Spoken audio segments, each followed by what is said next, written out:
Ya, Pak Firman, bicara mengenai kesiapan dari teman-teman Ampuri sendiri, khususnya calon jemaah umroh yang rencananya apabila nanti sudah dibuka kembali suspendnya. Tadi kan sudah ada pelonggaran sebenarnya dari Kerajaan Arab Saudi ya, seperti booster yang juga ini sudah ditetapkan ada AstraZeneca, Moderna, Pfizer dan juga Johnson Johnson. Dari calon jemaah hajinya sendiri, jemaah umroh maksud saya begitu, bagaimana kesiapannya apabila nanti pintu suspend dibuka ini, Pak Firman?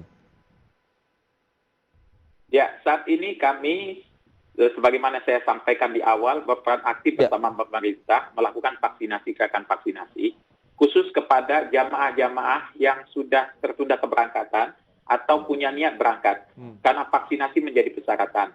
Makanya saat ini dengan hadirnya vaksinasi Moderna, AstraZeneca, dan Pfizer di Indonesia, ini menjadi harapan mudah insya Allah bagi jamaah untuk bisa berangkat. Nah, saat ini kami lakukan. Dan kami mengharapkan juga semua jamaah siapapun yang berniat untuk berumrah harus memastikan sudah melakukan vaksinasi.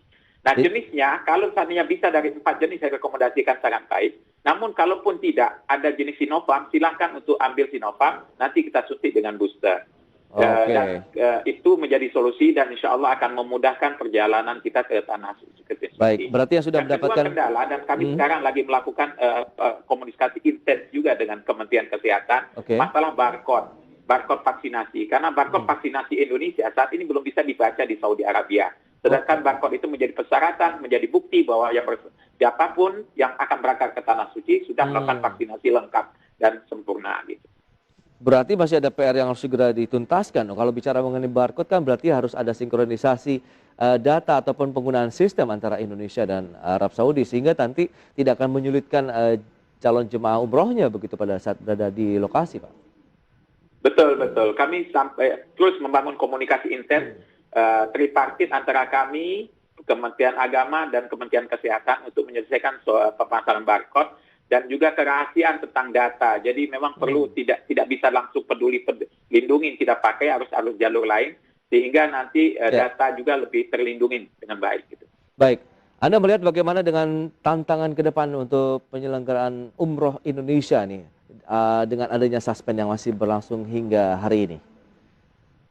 Ya, pertama adalah kami melihat dengan visi 2030 Saudi Arabia untuk meningkatkan target jumlah kedatangan jamaah umroh menjadi 30 juta, ini adalah ambisi yang sangat besar.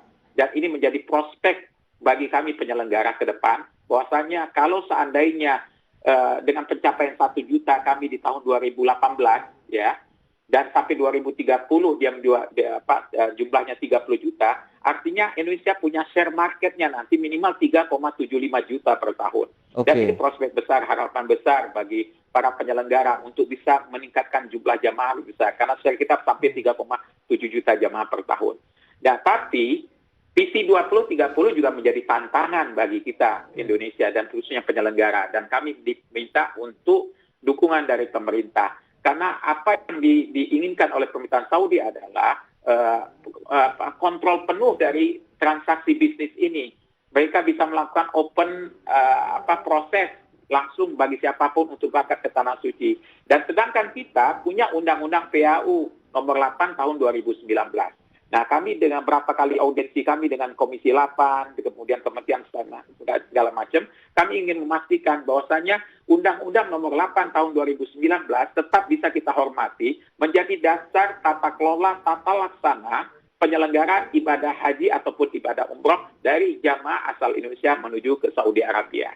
Artinya apa? Artinya kita berharap bahwasannya sektor usaha haji dan umroh tetap menjadi sektor usaha umat. Yang khususannya adalah warga negara Indonesia dan Muslim tadi. Jangan sampai dengan visi 2030 negara kurang masuk dan perhatiannya terhadap sektor usaha ini, akhirnya kita hanya sebagai penonton saja. Sedangkan mereka bisa langsung ngambil bisnisnya dari hulu ke hilir. Berarti itu ya, paling tidak itu pro terhadap pelaku usaha di dalam negeri ya untuk penyelenggaraan ibadah haji dan umroh begitu. Baik.